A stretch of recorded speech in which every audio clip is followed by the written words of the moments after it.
Hello, welcome to the All or Nothing podcast. Our official sponsors are KR Couriers and Transport Limited. This is a Northwest based courier company delivering all across the UK. They can assist in home moves and removals to large, heavy and bulky items, collections and drop-offs. Fast, safe and reliable deliveries. Please get in touch for a free quote. You'll find all the information within the description. Thank you. Hello everyone, hope we're all good. Big shout out to everyone out there who likes, shares, comments and subscribes to the All or Nothing podcast with myself, Billy Moore. Just in Toxteth, heading towards GRANBY Street. I'm going to introduce you to an old friend of mine from way back when, Scouse Ali. He's a character. The fact that he was the first person to spot the camera on GRANBY Street that the police had put in an abandoned building, him and Clay Benjamin, way back when, man. But yeah, it'd be good to speak to him.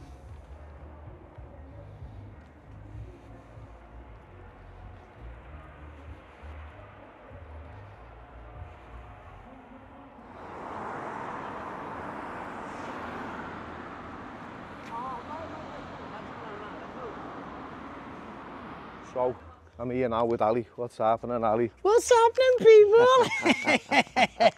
Ali's old school. Yeah. So he's going to show us about and show us exactly where he found his camera. Oh, yeah. Tell us the story behind that when we get there. Okay, will do. We'll fill yous in. Actually, you know what you're going to do, people? Okay, do you know what we're going to do, people?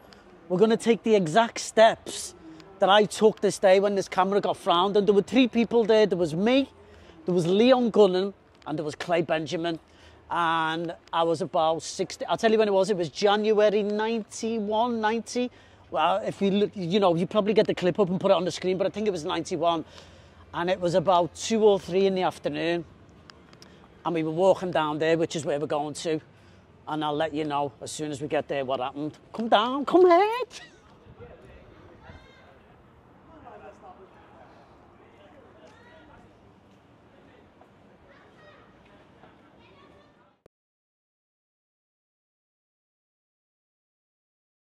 So I remember there was me, and I probably can place myself. I was on this side, Clay was in the middle, Leon Gunnan's there, and we were strutting down this way.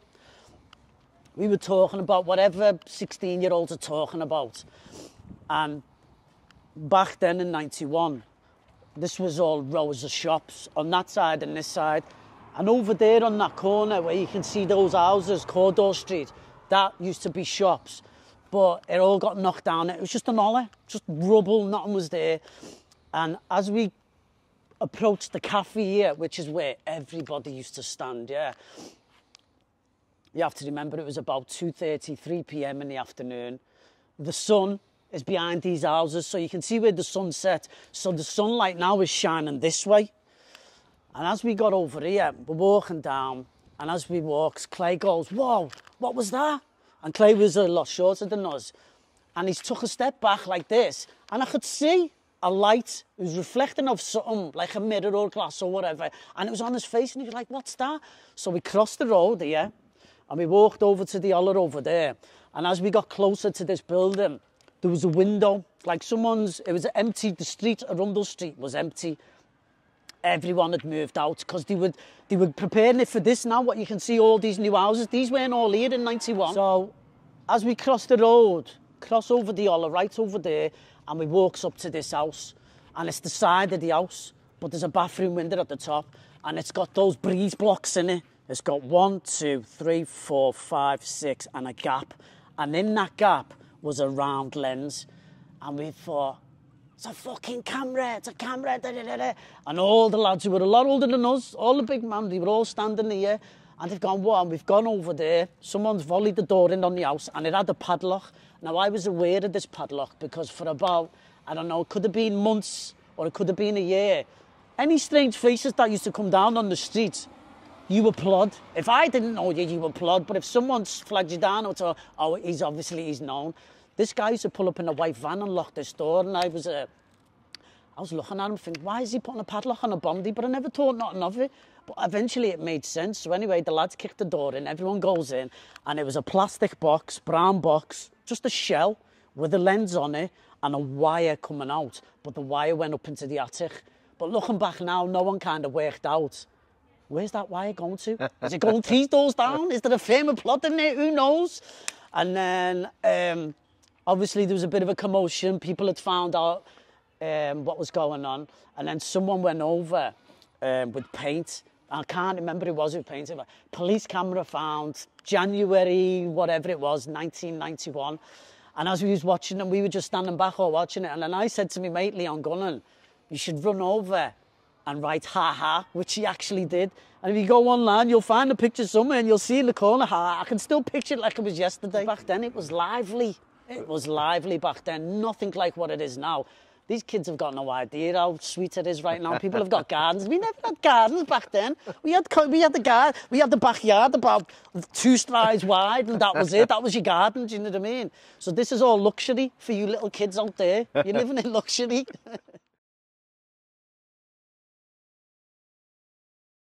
Toxteth riots back in the 80s, right? Late 80s. Yeah. You know, you were right in the midst of it, weren't you, as a young kid? I think it was 86 or 87.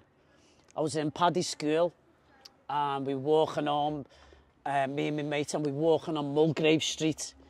And we were coming past the Caribbean Centre, and as we were walking down Mulgrave Street, we just seen a large crowd. And back then there was like a little grass hill opposite where the mosque is and all of that. And there were just, must have been like 100 lads, all like scarves and all that, and sticks and bottles and bats. And as we were coming from the Caribbean Centre, Smithdown Lane Police Station was right down there. Now, in their kind of compound, and I'd been going to Paddy School for 2 years up until then, you could see all the Land Rovers with the cages on, like in Ireland, those type of riot things. And as we were walking down, these Land Rovers are coming behind us. We've got our school uniform, just walking, there's a Land Rover coming. And they were just bouncing the curbs, trying to hit anybody, and everyone scarpered. And don't forget, Land Rovers and all that, they can mount curbs like that big, nothing to them, do you know what I mean? And I knew something had happened. I didn't know what, obviously I was in school, but what I do remember, and there's a clip of it on the internet, is a guy being dragged out of his car right outside the mosque. Innocent guy, probably on his way home from work. He got dragged out the car, he got beat up, and his car was a Sierra. I think it was a Ford Sierra. And I remember some lads lifted it up, rolled it over and set it on fire. And I was like, oh shit, it's going to be lively tonight. And that was my first memory of the one that happened in 86 or 87. And the riots that happened about 5-6 years before then, 1981, the only memory I've got of this is, I remember, it was when my mum and dad were still together. I remember coming out the house, getting ready to go to school, yeah? Open the door. Me being 7 years old, what's the first thing I spotted on the floor? Big box of Chewits. I was like, what? Let me get that. I said, Dad, look what's here. And he went, yeah. I'd looked there. There was a packet of Ringos, like 3-pack. There was a box and all. I was getting them and he's like, yeah. And he said to me, actually, son, do you know what? Come with me. So he grabbed my hand and we were marching down the road. And I'm like, where are we going? And he was marching like he was on a mission. I said, come with me, we're going by the bank. And we got by the bank on Princess Avenue, or Princess Road, I should say. And when we got there, my old fella, look at that bollard there, I remember it. My old fella just went somewhere, sat down, he went, son, go and get all them coins over there. And I've looked, and there were just 20 pence pieces everywhere. Now, anyone who was around in 81 knows that 20 pence back then, and this is when 20 pence pieces just come out, I remember them. 20 pence was like, to me, like a fiver. I don't know how much money I got from my dad, but I filled my pocket. I was grabbing it all, the half pennies, the 1 pennies, the 2 pennies. I was minted.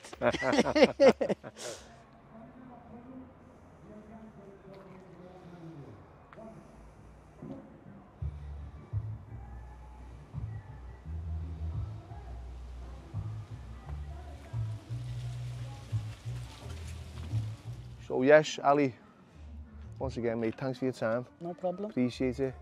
Loads of stuff there. Thanks for watching and take care. See you later, people.